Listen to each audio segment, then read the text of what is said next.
warahmatullahi wabarakatuh. Nah, baiklah anak-anakku sekalian. Sebelum kita membuat keyakinan kelas, bagaimana kabarnya? Baik ya. Nah, hari ini tujuan kita atau adapun kegiatan yang ingin kita lakukan pada hari ini sesuai kesepakatan kemarin, yaitu membuat keyakinan kelas. Iya, keyakinan kelas ataupun kesepakatan kelas. Ya, di tangan Bapak sudah ada kertas post-it. Jadi sebentar masing-masing anak-anakku sekalian, ya, menuliskan dua keyakinan kelas atau dua kesepakatan kelas. Masing-masing berapa? Dua. Iya, masing-masing dua kesepakatan kelas. Ya, masing-masing dua keyakinan kelas. Nah, setelah ditulis, ya, anak-anakku sekalian setelah menulis keyakinan kelas, silahkan ditempel di depan. Ya, sampai di sini dimengerti? Jadi berapa keyakinan kelas mau ditulis? Dua. Iya, masing-masing dua keyakinan kelas. Ya, Bapak bagikan ya. Ini khusus warna pink semua, supaya beres ya. Di sini warna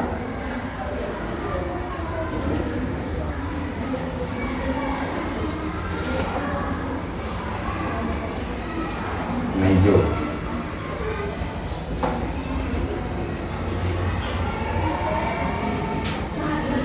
Dapat simpan lebihnya kalau ada yang kuning. Simpan lebihnya dulu kalau lebih. Dan kalian sudah ada post-it, silakan dituliskan dulu masing-masing dua keyakinan kelas atau dua kesepakatan. Tulis lagi dua kesepakatan atau dua keyakinan. Setelah ditulis silakan naik tempel lagi di kertas hitam. Iya, tulis nama tak? Sudah? Sudah, Pak. Ayo, yang sudah silahkan naik ditempelkan. Ya, yang sudah silahkan naik tempelkan keyakinan kelasnya ataupun kesepakatan kelasnya. Kita lihat sebentar anakku sekalian. Oke, silakan Ananda Aisyah tempel. Sudah, Pak. Iya. Sidik silakan tempel. Oke, silakan yang sudah bisa tempel di atas yang sudah.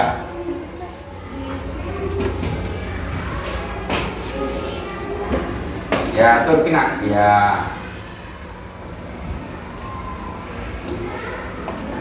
Alika.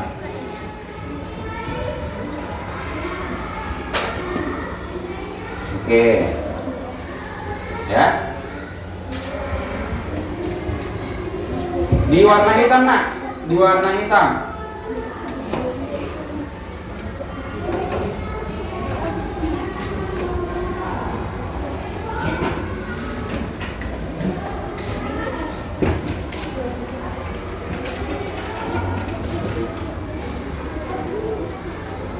Ya, kasih jarak ya supaya ada. Sebentar kita baca satu-satu ya. Dari kesepakatan kelas yang kalian buat, kita akan munculkan 5 kesepakatan kelas saja. Ya, 5 kesepakatan kelas yang ada di kelas tak. Ya, 5 saja.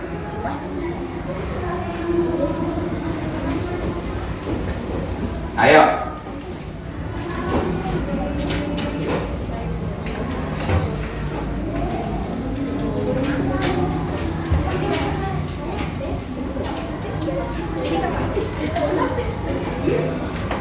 Ayo. Kenapa bisa? Cara tulis itu?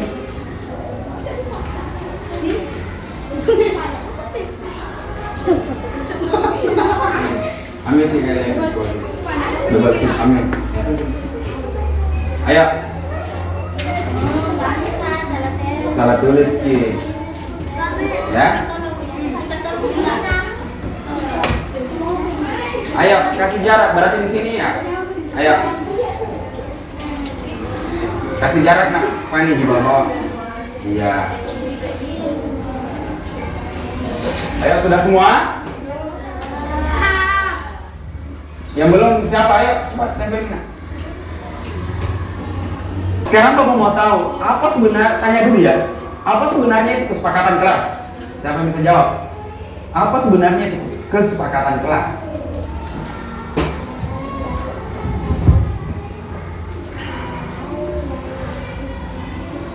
Berdiri apa nih? Ayo, berdiri.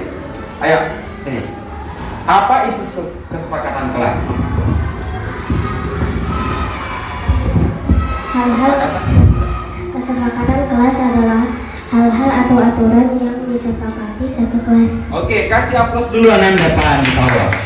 Jadi kesepakatan kelas adalah sesuatu yang harus kita sepakati, sesuatu yang harus kita jalankan, sesuatu yang kita harus patuhi. Siapa yang membuat kesepakatan kelas berarti iya kita semua warga kelas 6A1 yang membuat kesepakatan kelas. Nah, baiklah anak-anakku sekalian, jadi kalian sudah semua menulis kesepakatan kelas ya. Nah, kita lihat dulu. Ananda Sidik di sini tidak main HP jika tidak ada guru. Terus yang kedua, tidak mengata-ngatai teman. Ya. Kaila menjaga kebersihan kelas. Terus piket sesuai jadwal. Terus ada kesepakatan kelas dari Apika tidak membuli, tidak makan di kelas. Zahra tidak boleh mengganggu teman ketika belajar. Ini mendengar aturan guru atau ketua kelas. Pulang tepat waktu agar tidak mengganggu teman piket. Nah, ini ada beberapa keyakinan atau kesepakatan kelas. Ada beberapa yang sama anak-anakku sekalian. Nah, di sini kita akan menggunakan kalimat-kalimat positif.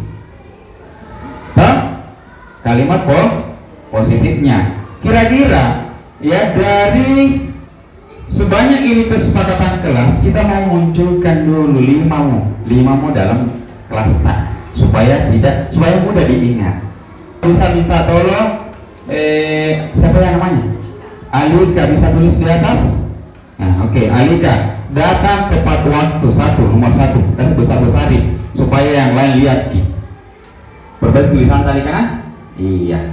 Datang tepat waktu. Iya, perhatikan yang lain. Jadi ada kesepakatan kelas datang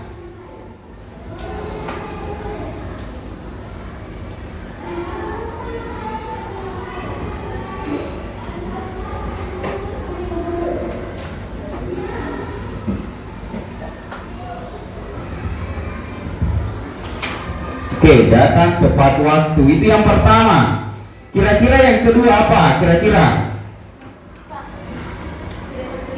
Tidak berkeliaran. Aisyah? Tadi apa? Tidak mengatur. Ada yang lain? Hah? Pikir sesuai jadwal. Yang kedua, tidak mengatur orang lain. Kita pakai bahasa yang positif dulu. Saling menghargai. Oke, nah Alika, silakan. Nomor 2 di situ nih Alika, di situ di atas katanya menulis. Ya, nomor 2 kasih jarak Alika. Ya, besar-besar Alika ya. Saling menghargai. Saling menghargai artinya di sini, ya artinya guru akan menghargai juga ketika ada apa lagi? Iya, ya. Begitupun sebaliknya. Guru ke siswa, siswa ke guru, ataupun siswa ke siswa, saling menghargai. Ya, saling menghargai. Terus yang ketiga, ayo, kira-kira apa? Tidak membuli teman. Pakai bahasa positif dulu.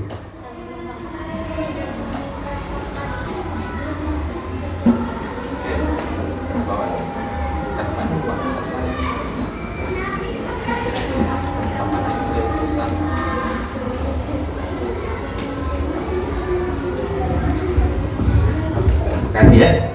Oke, baiklah anak-anakku sekalian. Alhamdulillah, jadi hari ini kita sudah buat kesepakatan kelas.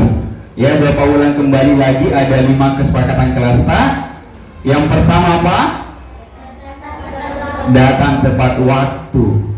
Jadi anak-anakku sekalian ingat, datang di tepat waktu. Apalagi kalau hari Senin. Hari Senin itu seharusnya jam 7 sudah ada semua di di sekolah di lantai 1 kita sudah siap-siap untuk upacara. Ya, sepakat? Oke, sepakat ya. Jam 7 hari Senin harus datang sebenarnya. Sudah ada di sekolah. Ya. Terus yang kedua, saling menghargai dan atau menghormati. Ya.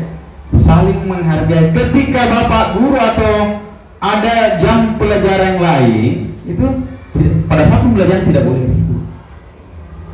Ya, artinya kalau tidak kalian main-main berarti kalian tidak menghargai atau menghormati guru. Misalnya kalau sudah makan di luar di depan kelas, ambil sampah, siapa mau disimpankan? Nah, ada di tempat sampah di situ. Oke? Kira-kira bisa jadi sepakat ini? Bisa. Alhamdulillah. Kalau begitu, dari 5 kesepakatan kelas ini mudah-mudahan bisa berjalan sesuai aturannya. Amin, amin ya rabbal alamin. Alhamdulillah, Bapak akhiri pertemuan untuk pembuatan kesepakatan kelas hari ini, dan Bapak akhiri dengan ucapan billahi fisabilillah fastabiqul khairat. Assalamualaikum warahmatullahi wabarakatuh. Assalamualaikum warahmatullahi wabarakatuh. Perkenalkan, nama saya Kela Sarah dari kelas 61. Perasaan saya setelah membuat keyakinan kelas itu sangat senang. Menurut saya membuat keyakinan kelas itu sangat penting. Manfaat keyakinan kelas bagi saya yaitu bisa menjadi motivasi buat saya untuk menjadi lebih baik dan menjadi anak yang disiplin. Sekian dan terima kasih. Assalamualaikum warahmatullahi wabarakatuh. Perkenalkan, nama saya Muhammad Ridar Norij Kalpani Nahlam. Saya dari kelas 61. Perasaan saya setelah membuat keyakinan kelas yaitu sangatlah senang dan bahagia. Menurut saya keyakinan kelas sangatlah penting. Manfaat dari keyakinan kelas yaitu membuat kita bertanggung jawab. Sekian, terima kasih. Wassalamualaikum warahmatullahi wabarakatuh. Assalamualaikum warahmatullahi wabarakatuh. Perkenalkan, saya Muhammad Yahya dari kelas 61. Perasaan saya setelah membuat keyakinan kelas adalah sangat senang. Menurut saya keyakinan kelas itu sangat penting. Manfaat keyakinan kelas adalah saya dan teman-teman dapat bertanggung jawab. Sekian, terima kasih. Assalamualaikum warahmatullahi wabarakatuh. Assalamualaikum warahmatullahi wabarakatuh. Perkenalkan, nama saya Adi Aisyah dari kelas 61. Perasaan saya setelah membuat keyakinan kelas itu sangat bahagia, dan menurut saya keyakinan kelas itu sangat penting. Manfaat dari keyakinan kelas itu membuat siswa menjadi teratur. Sekian dari saya. Wassalamualaikum warahmatullahi wabarakatuh.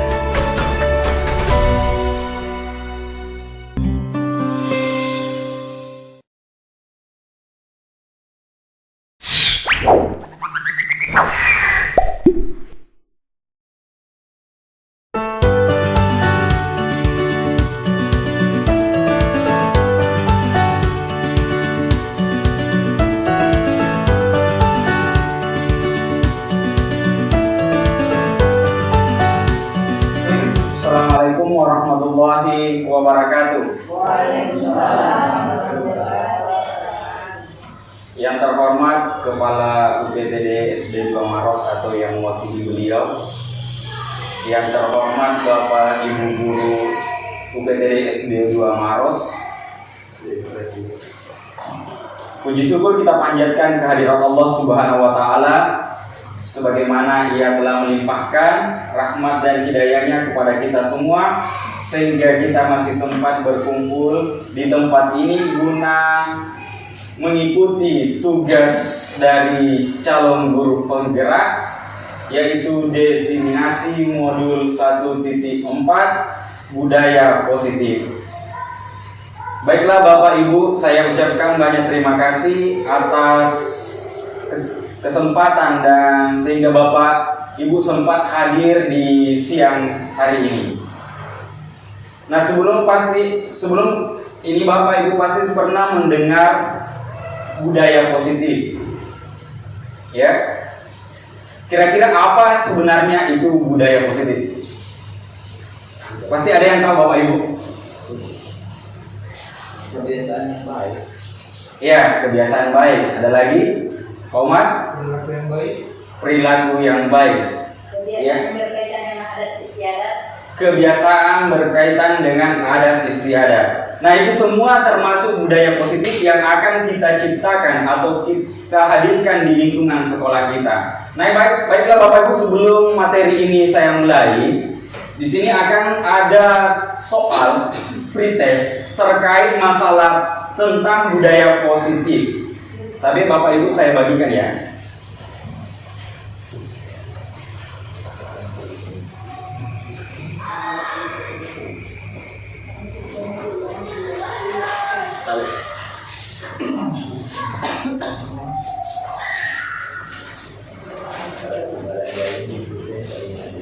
Nah, di sini ada pertanyaan pemantik, Bapak Ibu silahkan dijawab. Pertanyaan pemantik terkait masalah modul 1.4 yang mengenai tentang budaya positif.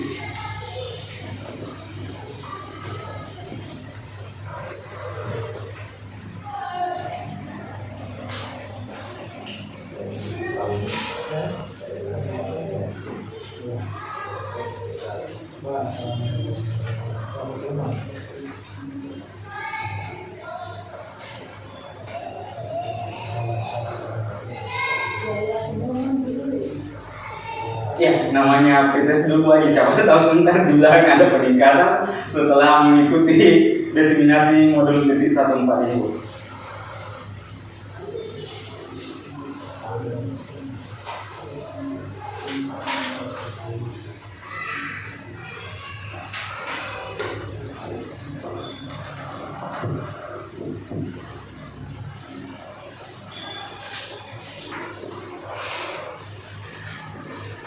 Di sini ada 7 pertanyaan Bapak Ibu ya. Yang pertama itu, selama ini Bapak Ibu guru menindaklanjuti kelakuan murid dengan cara apa?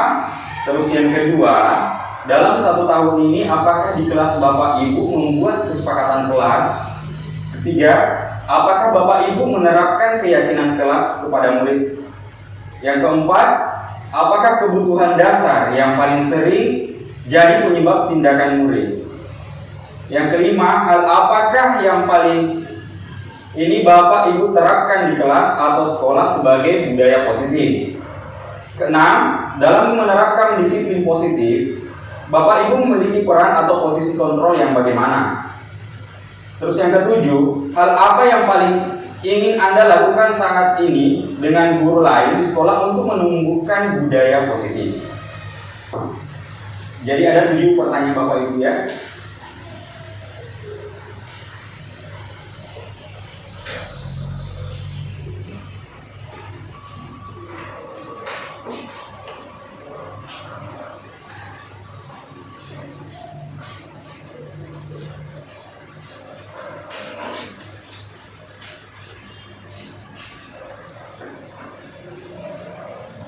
Santai lagi. Iya.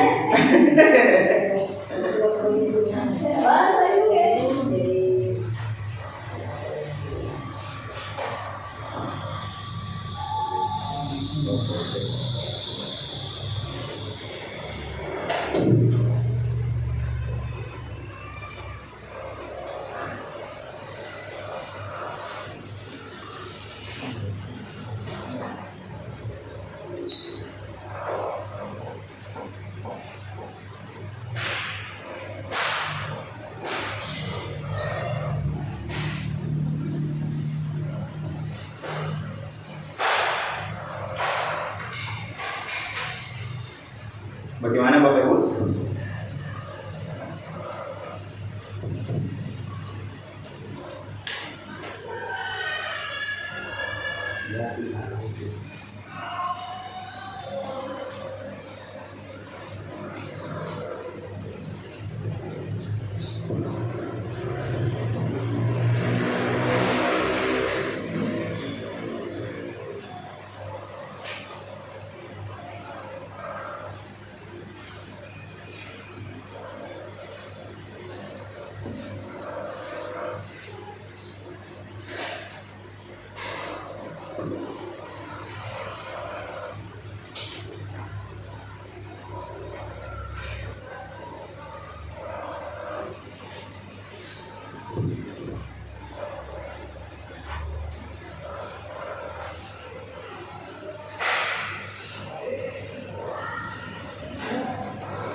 Santai nih jawab lagi karena namanya perintis.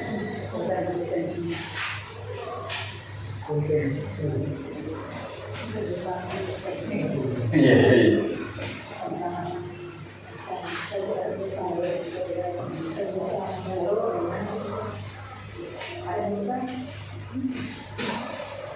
Oke, sudah? Sudah? Oke. Untuk lebih semangatnya lagi, ayo kita berdiri dulu Bapak Ibu. Karena saya lihat masih terlihat sudah mulai mengantuk ini. Ayo, kita break dulu. Pak Umar yang mengantuk ya. Ayo, silakan Pak Umar. Ayo. Lagu anti bullying ya. Ya, lagu anti bullying saja ya. Ya, ini ya. Oke. Lah, langsung dicoba. Oke Bapak Ibu, hari ini kita akan melakukan sedikit dulu ya. Jadi lagunya semuanya sudah ditahu? Sudah. Mulai. 1, 2, 3, mulai. Di sini teman, di sana teman, di mana-mana semua teman. Tak ada musuh, tak ada lawan, semuanya saling menyayangi. Tidak ejek-ejekan, tidak pukul-pukulan, saling tolong dan saling teman-teman. Tidak ejek-ejekan, tidak pukul-pukulan, saling tolong dan sayang teman. Oke, silakan untuk semua. Lagu anti bullying. Bagaimana? Oke ya. Nah, Bapak Ibu, di sini ada tujuan pendidikan. Ya. Tujuan pendidikan menurut Ki Hajar Dewantara yaitu tujuan pendidikan menuntun segala kodrat yang ada pada anak agar mereka mencapai keselamatan dan kebahagiaan yang setinggi-tingginya, baik sebagai manusia maupun sebagai anggota masyarakat. Oleh sebab itu, pendidik itu hanya dapat menuntun tumbuh atau hidupnya kekuatan kodrat yang ada pada anak-anak agar dapat memperbaiki lakunya, bukan dasarnya hidup dan tumbuhnya kekuatan kodrat anak. Nah, Bapak Ibu, di sini ada budaya positif dan nilai-nilai kebajikan universal.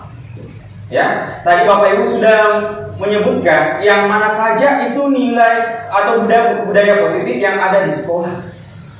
Ya. Ya, Bu Haji Samsiah. Iya, tata tertib.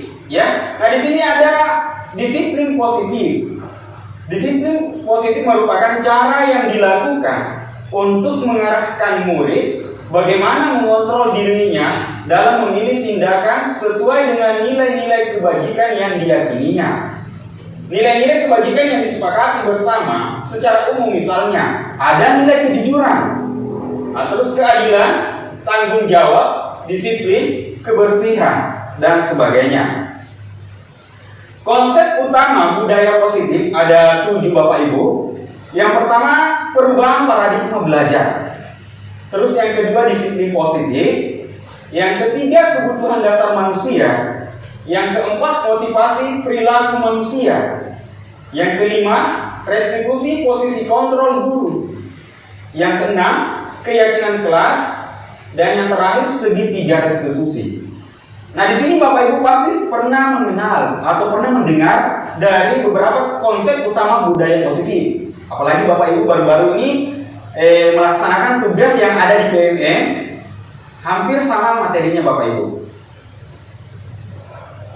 Yang pertama di sini perubahan paradigma belajar, yaitu dalam cara pandang orang terhadap diri dan lingkungannya yang akan mempengaruhinya dalam berpikir, bersikap, dan bertingkah laku. Dalam membangun budaya positif, sekolah dapat menyediakan lingkungan yang positif, aman dan nyaman agar siswa mampu berpikir, bertindak, dan menciptakan dengan merdeka, mandiri, dan bertanggung jawab.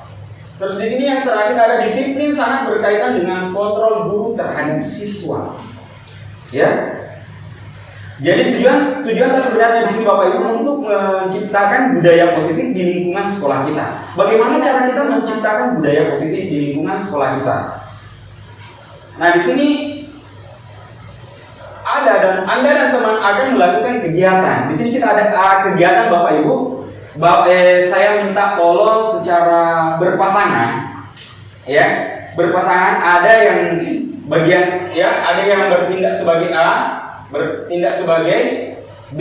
Di sini yang bertindak sebagai A, dia menggenggam tangannya, seakan-akan dia sudah menulis satu keyakinan, kayak suatu rahasia. Bagaimana caranya dia supaya rahasia itu tidak diketahui temannya.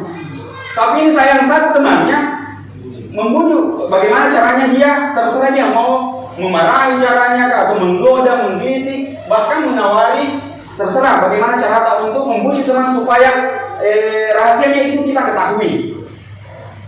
Ya. Ya, silakan Bapak Ibu, saya minta tolong secara berpasangan. Misalnya Ibu Mira dengan Pak Umar, Pak Maruf dengan Pak Rahmat, Ibu Fitri dengan Pak Mul, Ibu Dia dengan Ibu Haji Surya. Tapi silakan, seakan-akan ini kita mau berperan sebagai apa? Kita yang menulis, kita yang menulis rahasia kah? Atau kita yang akan membujuk teman itu? Ya, pokoknya bagaimana cara mau kita tonjok mau kita mengemis nih. Yang jelasnya di sini kita mau tahu apa rahasianya sebenarnya ini, Bu Dia kah, Pak Umar atau Pak Mul atau Pak Rahmat.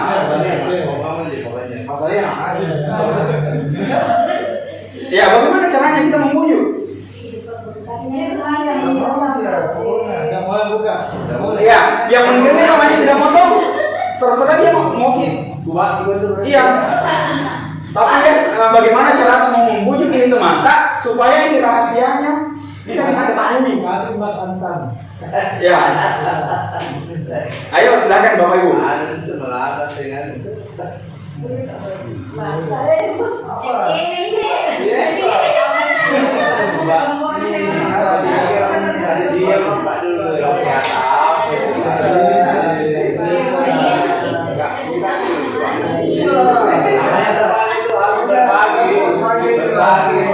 Ya, bagaimana kira-kira? Tidak mau, Pak.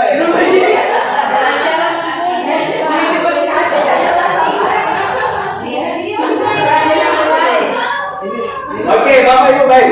Kira-kira saya tanya dulu ya. Saya tanya dulu ke Bu Dia. Kira-kira Bu Dia kenapa tidak mau memberikan informasi atau rahasia itu Bu Haji Surya? Karena suatu rahasia kan dipercayakan untuk kita simpan dengan baik, sehingga saya tidak mau membukanya kepada orang lain. Kasih aplaus untuk Bu Dia. Sekarang Bu Haji Surya, kenapa kira-kira mau sekali kita tahu ini rahasianya Bu Dia? Kenapa kira-kira? Pasti ada alasan tak? Saya penasaran. Oh, penasaran ya. Jadi di sini gara-gara penasaran sehingga Bu Haji Surya ya berbagai cara untuk membujuk Bu Dia supaya rahasianya nih dikasih tahu pada ya. Nah, kita di sini lihat Bapak Ibu ya. Pembelajaran profil pelajar Pancasila ya. Pembelajaran dengan paradigma baru merupakan pembelajaran yang dirancang berdasarkan pembelajaran berdiferensiasi.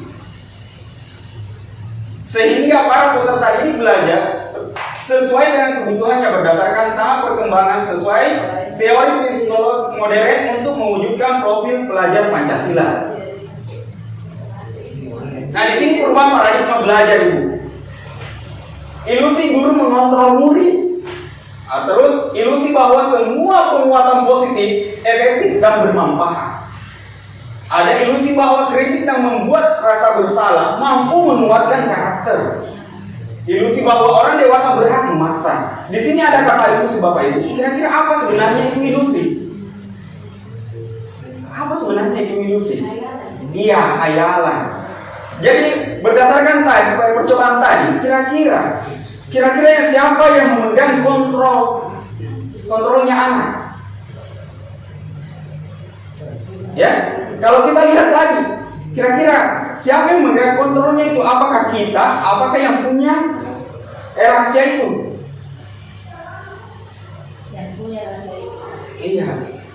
Kalau kita lihat tadi, yang punya rahasia memegang kontrol, sama halnya dengan ini kita sama dengan peserta didik kita Bapak Ibu. Ketika ada masalahnya atau ada yang disembunyikan dari anak-anak, pasti dia tidak mau kasih tahu, karena dia yang pegang kontrol sendiri. Pasti ada alasannya sehingga dia tidak mau memberikan informasi itu kepada kita. Nah, inilah ilusi atau perubahan paradigma pembelajaran. Ada 4 ilusi. Yaitu yang pertama itu ilusi guru bisa mengontrol murid, padahal di sini tidak. Tetap peserta didik yang memegang kontrolnya sendiri. Nah, kita lanjut, disiplin positif. Nah, ini apa sebenarnya makna dari kata disiplin? Disiplin berasal dari kata disiplina, yang artinya belajar. Disiplin mengacu pada disiplin diri yang memiliki tanggung jawab terhadap apa yang dilakukannya berdasarkan nilai-nilai yang diyakininya. Disiplin positif merupakan salah satu cara penerapan disiplin yang bertujuan untuk menumbuhkan kesadaran serta memberdayakan peserta didik tanpa imbalan atau penghargaan atau reward, ancaman ataupun hukuman. Nah, di sini sebagai pendidik, tujuan kita yaitu menciptakan peserta didik yang memiliki disiplin diri sehingga mereka berperilaku mengacu kepada nilai-nilai kebajikan universal dan memiliki motivasi intrinsik dalam perubahan perilaku ke arah yang lebih baik. Nah, di sini ada nilai-nilai kebajikan, nilai yang disepakati bersama, lepas dari suku, bangsa, agama, bahasa maupun latar belakangnya.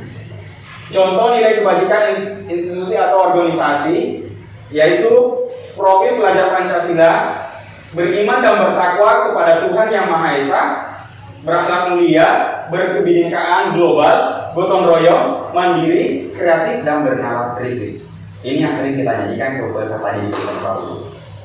Terus IBO primari ya, program toleransi, rasa hormat, integritas, mandiri, menghargai, antusias, empati, keingintahuan, kreativitas, kerjasama, percaya diri, dan komitmen. Keterampilan hidup atau life skill dapat dipercaya, lurus hati, pendengar yang aktif, tidak merendahkan orang lain, dan memberikan yang terbaik dari diri. Nah, di sini Bapak Ibu ada kebutuhan dasar manusia. Ya, ada 5 kebutuhan dasar manusia. Yang pertama itu kebutuhan bertahan hidup. Yang seperti apa kira-kira itu bertahan hidup? Ya, seperti makan nafkah. Nah, terus yang kedua ada cinta kasih, penguasaan, kesenangan, dan kebebasan. Kebutuhan dasar manusia, segala sesuatu yang kita lakukan untuk mendapatkan apa yang kita inginkan. Seluruh tindakan yang kita lakukan memiliki tujuan tertentu. Dan semua usaha terbaik yang kita lakukan adalah dalam rangka agar kebutuhan dasar kita terpenuhi dengan baik. Realitas atau kebutuhan, setiap orang berbeda-beda. Kita harus berusaha memahami pandangan orang lain tentang dunia. Setiap orang memiliki gambaran yang berbeda-beda. Sama halnya dengan peserta didik kita Bapak Ibu. Kebutuhannya pasti yang berbeda-beda. Ada berbeda-beda kebutuhannya. Ya. Nah, ini Bapak Ibu bertahan hidup. Contohnya seperti makanan, pakaian, tempat tinggal, keamanan, kesehatan. Kasih sayang, rasa diterima, dipeduli, berbagi kerjasama, menjadi bagian dalam kelompok. Penugasan atau penguasaan, harga diri, keinginan untuk dianggap, memimpin, berprestasi, diakui, didengar.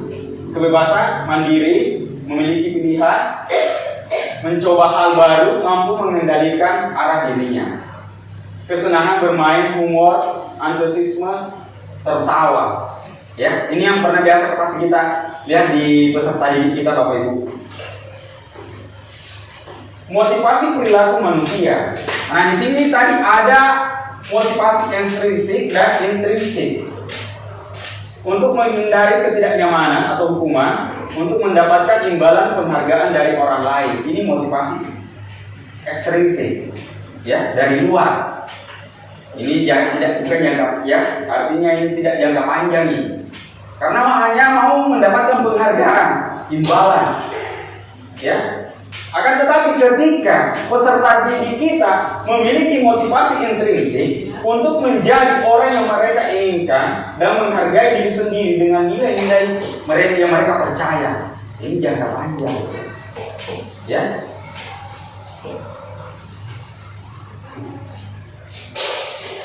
Nah, ini konsekuensi ada hukuman. Tidak terencana atau tiba-tiba murid tidak tahu apa yang akan terjadi, tidak dilibatkan bersifat satu arah berupa hukuman. Konsekuensi terencana disepakati sesuai peraturan, murid tetap dibuat tidak nyaman.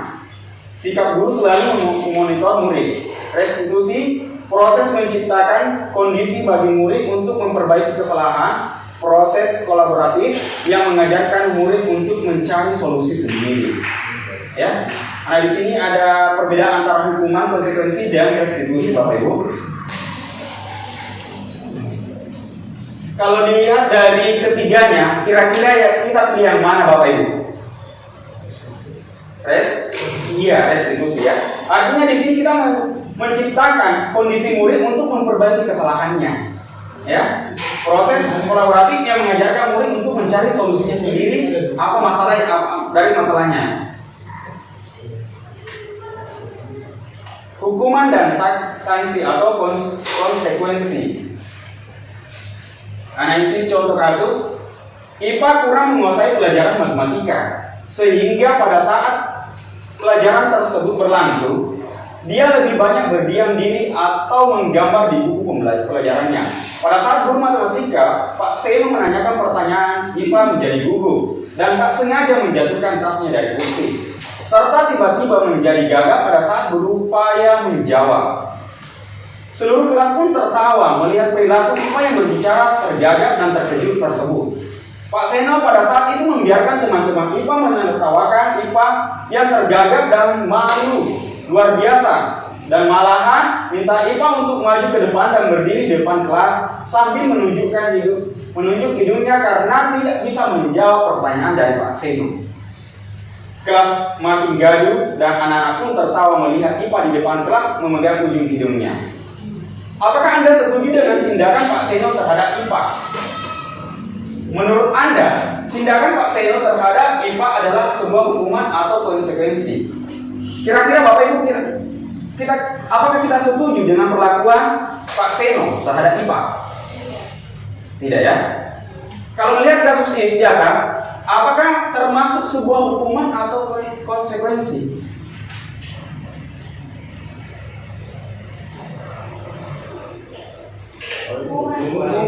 Hukum? Iya, hukuman ya, mempermalukan siswa. Oke, kita lanjut ya Bapak Ibu. Restitusi 5 posisi kontrol. Ya, di sini ada 5 posisi kontrol yang dimiliki oleh guru ya. Yang pertama itu penghukum, pemantau, pembuat rasa bersalah, teman, dan manajer.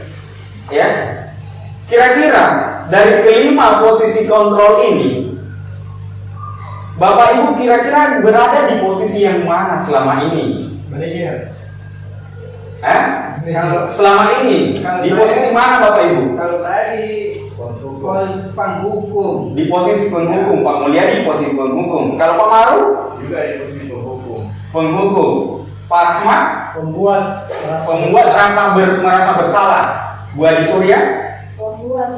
Pembuat merasa bersalah. Bu Fitriani? Berada di posisi teman. Berada pada posisi teman. Kalau Bu Elvira? Berada posisi teman. Pak Umar? Berada di posisi manajer. Untuk itu selanjutnya Bapak Ibu kita lihat videonya ya. Kita nonton videonya. Kira-kira yang mana posisi yang mana menurut Bapak Ibu yang sesuai?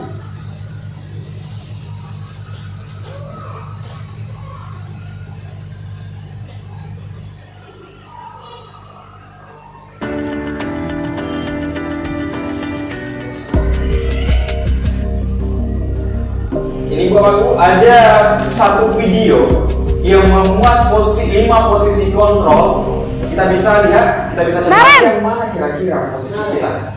Sini kamu. Selamat pagi, Bu. Selalu terlambat. Kamu deh, pasti terlambat. Maaf, Bu. Saya... Apa? Apa coba? Alasan kamu apa lagi? Kapan sih kamu tidak terlambat? Malas sekali ya kamu jadi anak. Saya... Dasar pemalas. Gak kapok-kapok sih kamu. Sudah berapa kali terlambat? Sana, kamu keliling lapangan basket 2 kali. Kenapa saya harus keliling lapangan basket, Bu? Kenapa? Kamu mau lawan ibu? Berani-beraninya jawab. Sudah terlambat, masih berani jawab pula. Sekarang, keliling lapangan basket 5 kali sekalian. Biar kapok. Cepat. Pergi sana ke lapangan basket. Nah, posisi kedua, posisi membuat merasa bersalah.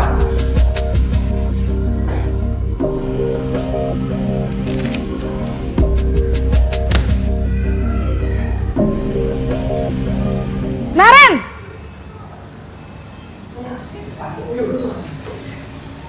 Selamat pagi, Bu. Naren. Kamu kenapa terlambat lagi, nak? Ya Tuhan, Naren. Kamu senang ya bikin ibu susah ya? Kalau kamu terlambat lagi, nanti ibu yang ditegur bapak kepala sekolah, nak. Disangka ibu tidak bisa membina kamu. Duh, gimana ini? Maaf, Bu. Duh, Gusti Naren.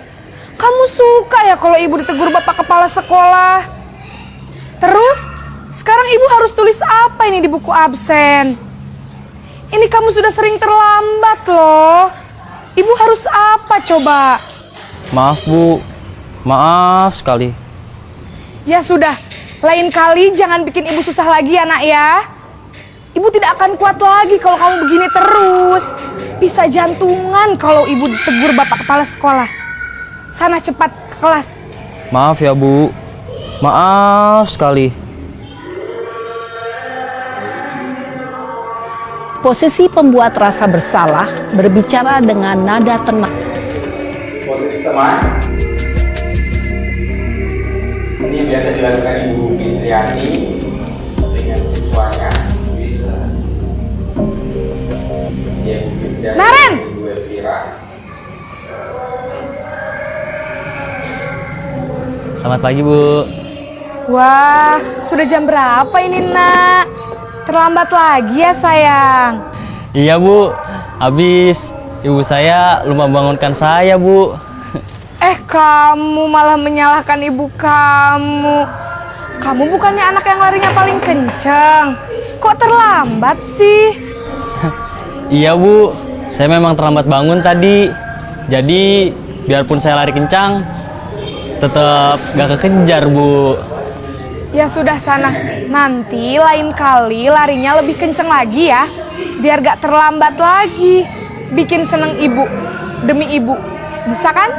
Bisa lah, Bu. Ya sudah sana masuk kelas. Ibu beresin urusan absen kamu.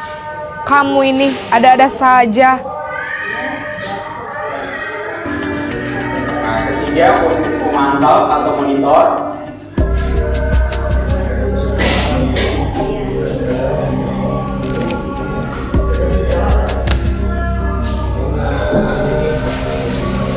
Naren!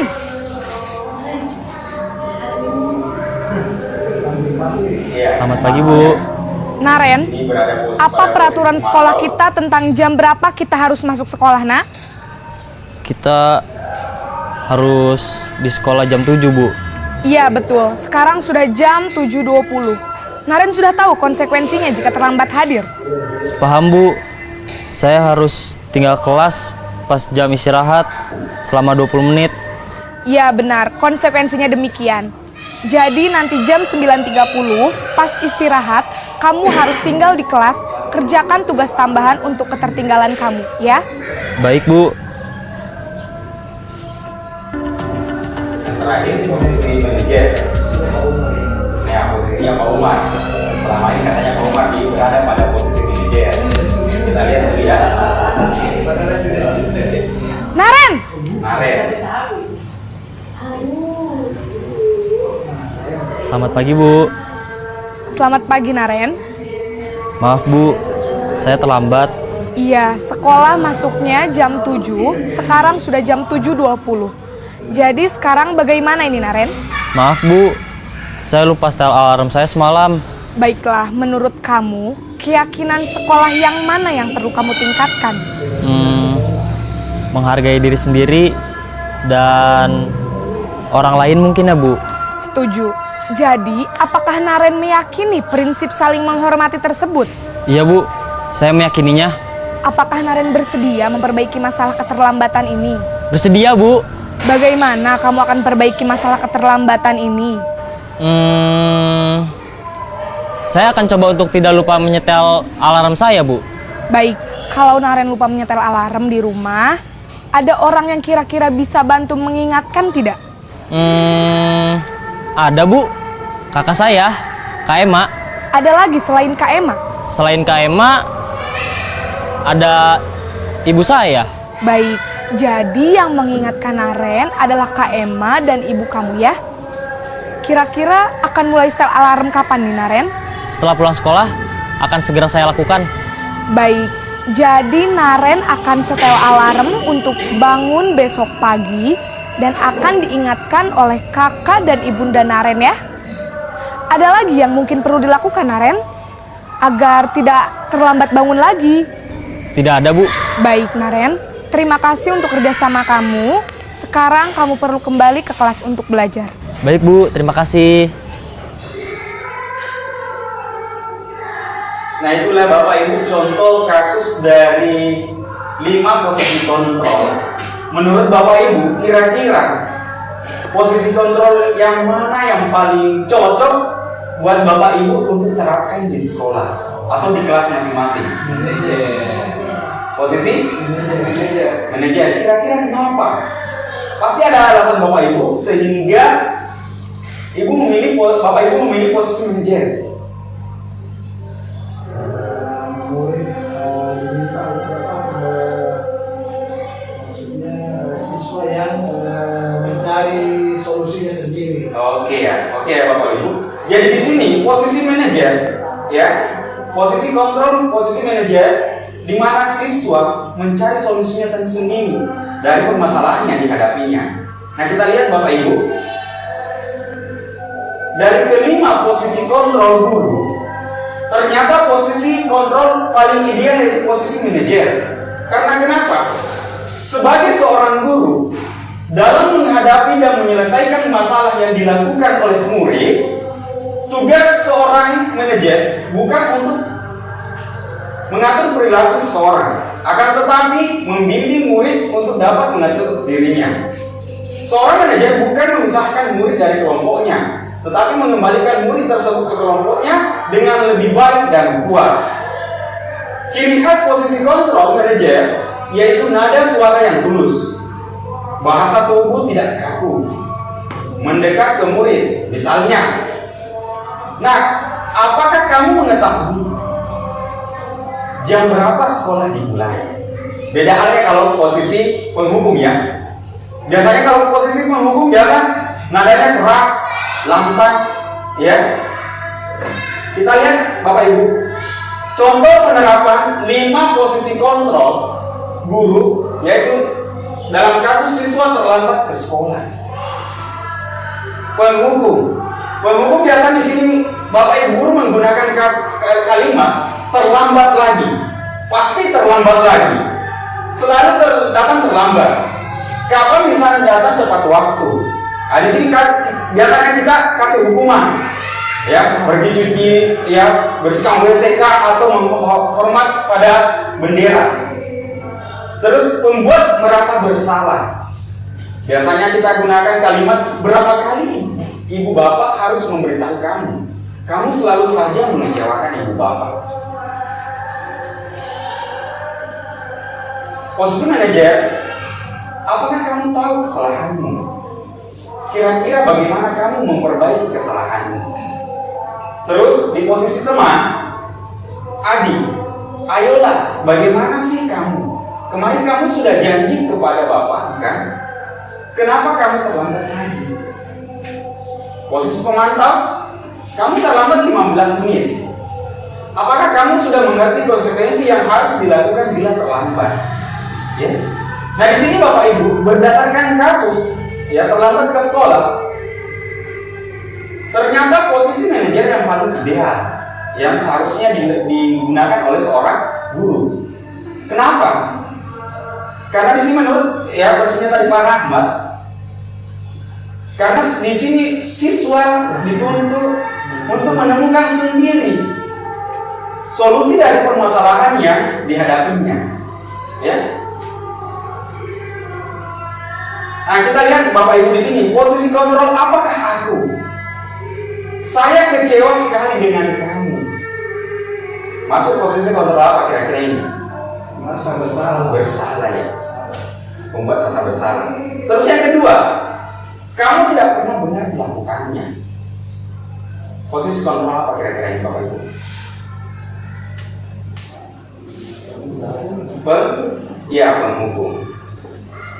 Nih yang ketiga, apa rencanamu untuk menyelesaikan masalah ini? Manajer. Iya, posisi kontrol manajer. Ayolah, lakukan demi Bapak Ibu. Iya, posisi kontrol teman. Kamu tidak pernah mendapat nilai jika tidak mengerjakan tugas. Hah? Pemantau. Iya, posisi kontrol pemantau. Ya, di sini Bapak Ibu sudah tahu membedakan ya, mana posisi kontrol penghukum, pembuat rasa bersalah, manajer, pemantau, ataupun posisi teman. Kita lanjut Bapak Ibu, keyakinan kelas. Mengapa keyakinan kelas bukan peraturan kelas? Kita lihat Bapak Ibu di sini pembentukan keyakinan kelas atau kesepakatan kelas. Ini yang saya lakukan di kelas saya Bapak Ibu. Pembentukan keyakinan kelas ataupun kesepakatan kelas bersifat abstrak, berupa pernyataan universal dibuat dalam pernyataan positif, sedikit saja agar mudah diingat, sesuai dengan kondisi kelas dan sekolah sehingga mudah diterapkan. Semua warga sekolah atau warga kelas dilibatkan membuat keyakinan kelas. Nah, di sini Bapak Ibu yang membuat keyakinan kelas atau peraturan kelas, ya, atau kesepakatan kelas, yang berperan aktif di sini peserta didik Bapak Ibu ya, atau siswa kita. Di sini kita sebagai guru hanya memfasilitasi. Kenapa masih sedikit saja? Karena kita lihat, buat apa kalau banyak sekali kita buat keyakinan kelas atau kesepakatan kelas tetapi tidak diterapkan. Di sini saya sengaja buat kesepakatan kelas atau keyakinan kelas hanya 5 Bapak Ibu, supaya mudah diterapkan oleh siswa saya. Nah, di sini ada gambar pada saat pelaksanaan pembuatan keyakinan kelas atau kesepakatan kelas.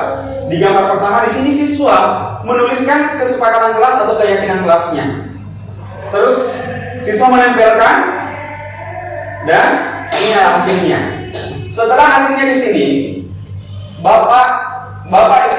saya dan siswa saya memilih 5 kesepakatan atau keyakinan kelas yang disepakati ya dengan menggunakan kata-kata positif. Kita lanjut Bapak Ibu, segitiga restitusi. Ini ya, segitiga restitusi ini ada 3 tahap Bapak Ibu. Yang pertama itu menstabilkan identitas. Terus yang kedua, validasi tindakan yang salah. Yang ketiga itu menanyakan keyakinan kelas. Segitiga restitusi merupakan suatu proses dialog yang dijalankan oleh guru agar dapat menghasilkan murid yang mandiri dan bertanggung jawab. Di sini ada dialog antara guru dengan peserta didik. Ketika peserta didik melakukan kesalahan, guru memanggil peserta didik itu untuk berdialog untuk menentukan sendiri permasalahannya, menentukan sendiri jalan keluar dari masalahnya itu, ya. Nah, kita lihat Bapak Ibu menstabilkan identitas berdasarkan prinsip membuat kesalahan bagian dari proses pembelajaran. Yang pertama, berbuat salah itu wajar. Ini kalimatnya Bapak Ibu biasa kita gunakan. Tidak ada manusia yang sempurna. Bapak Ibu juga pernah melakukan itu. Bapak Ibu tidak mau mencari siapa yang salah, tapi Bapak Ibu ingin mencari solusi dari permasalahan ini. Kamu berhak merasa begitu. Validasi tindakan yang salah. Nah, ini berdasarkan prinsip setiap perilaku berupaya memenuhi suatu kebutuhan tertentu. Kamu pasti punya alasan mengapa kamu melakukan itu. Padahal kamu bisa melakukan lebih yang buruk lagi dari ini.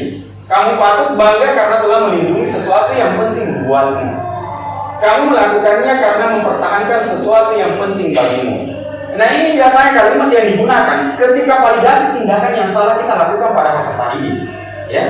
Nah, ini Bapak Ibu, kita lanjut di sini menanyakan keyakinan kelas atau keyakinannya. Langkah ketiga dari segitiga restitusi itu menanyakan keyakinan. Berdasarkan prinsip teori kontrol, bahwa pada dasarnya kita termotivasi secara intrinsik. Ya, di sini ada kalimat apa keyakinan kelas kita. Nilai-nilai apa yang telah disepakati bersama. Seperti apa gambaran sebuah kelas yang ideal menurut kamu. Kamu ingin menjadi orang yang seperti apa? Ya, menanyakan keyakinan kelas. Ini kalimat yang biasa kita lakukan Bapak Ibu ketika kita menanyakan keyakinan kelas ke peserta didik atau siswa kita. Ini ada contoh penerapan segitiga restitusi yang pernah saya lakukan di siswa saya. Kasus di sini siswa saya sering terlambat.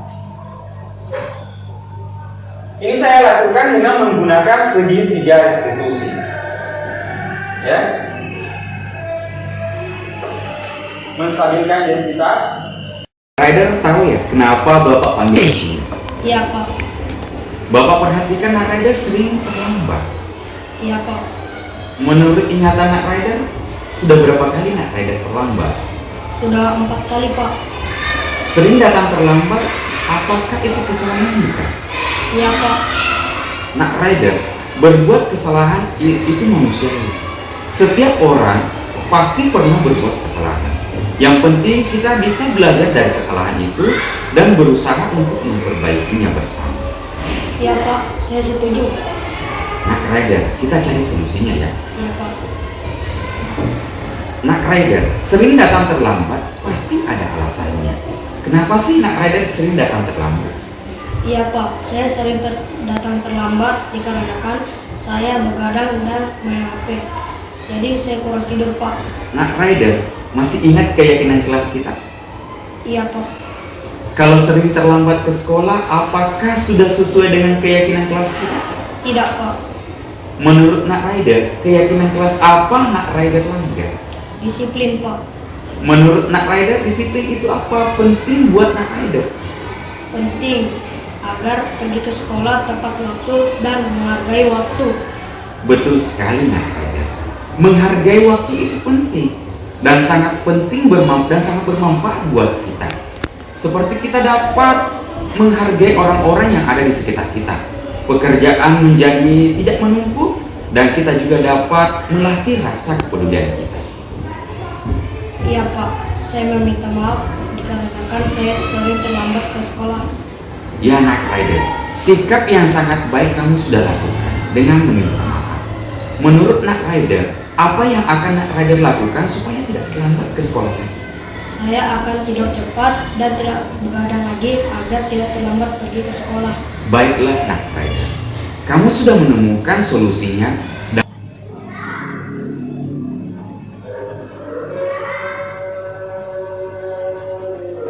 Di sini Bapak Ibu kesimpulan.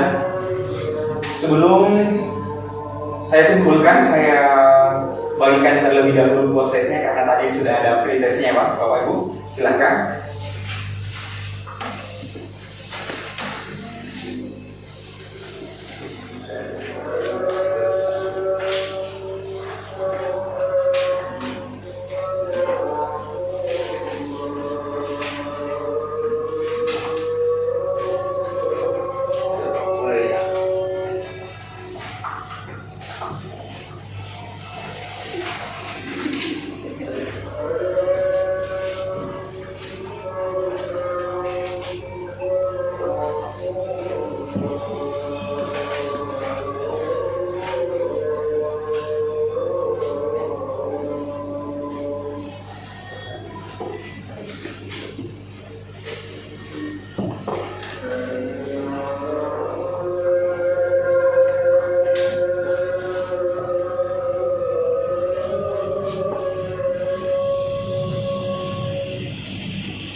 Iya, semangat Bapak Ibu ya.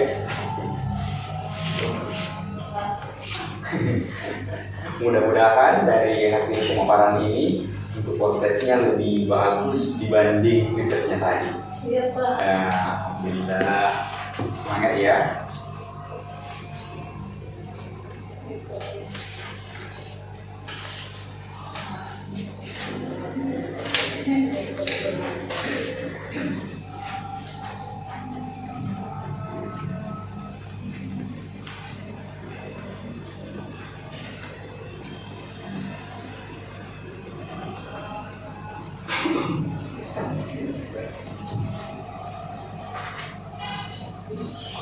Kenapa?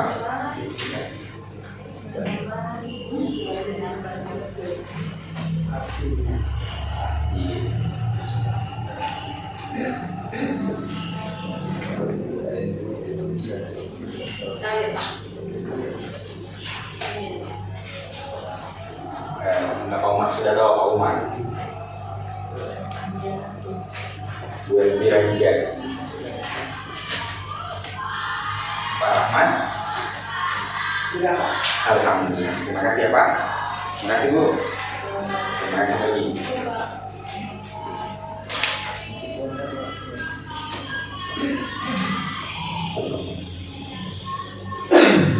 Ya, sebelum saya simpulkan Bapak Ibu, mungkin ada sedikit dari Bapak atau ya, siapa tahu ada tanggapannya, masukannya sebelum saya simpulkan.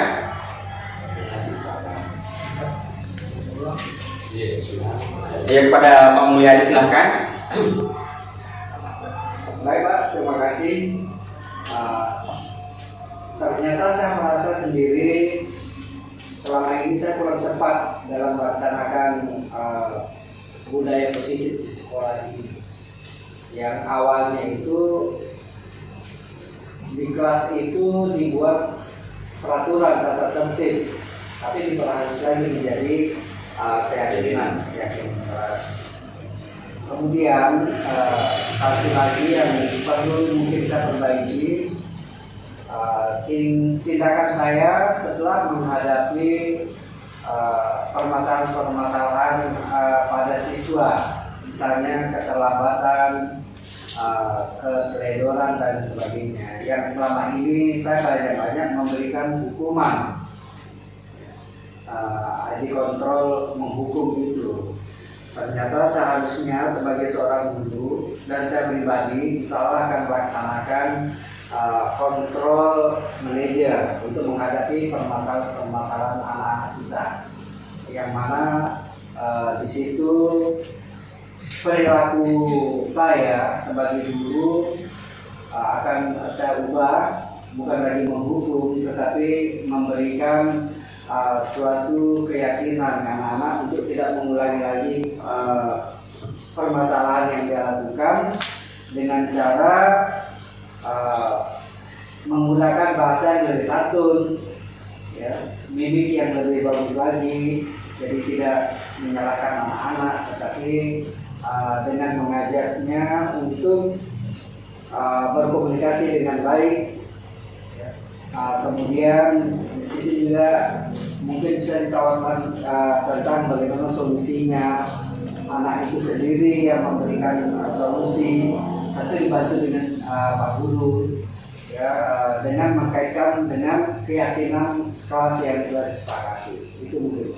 Terima kasih Pak atas testimoninya. Nah, di sini sebagai kesimpulan, Penerapan disiplin positif dimulai dengan penanaman nilai-nilai kebajikan universal pada murid melalui pembuatan keyakinan kelas yang disusun bersama murid. Keyakinan kelas tersebut diharapkan menjadi dasar yang dimiliki murid dalam memilih tindakannya. Ada beberapa cara yang dapat dilakukan dalam penerapan disiplin budaya positif, tetapi sebaiknya menghindari hukuman karena akan menimbulkan dampak negatif jangka panjang terhadap murid.